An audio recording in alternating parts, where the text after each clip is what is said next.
Hace mucho tiempo, en el corazón de Latinoamérica, empezaron a latir unas melodías. Melodías que nuestros maestros con acordes tallados en madera iban escribiendo canciones a su queridísimo Paraguay. Pasaban los años y las voces de los maestros hacían eco por toda la tierra guaraní. El viento se encargaba de llevar estas voces a cada rincón, de horizonte a horizonte,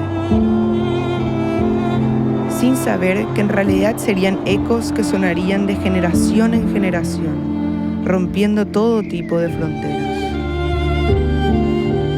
Hoy en día, estos maestros son recordados por sembrar en nuestro Caracú una historia que nosotros, la nueva generación, nos toca continuar. En busca de nuestra memoria para llevar nuestras canciones a nuevos horizontes.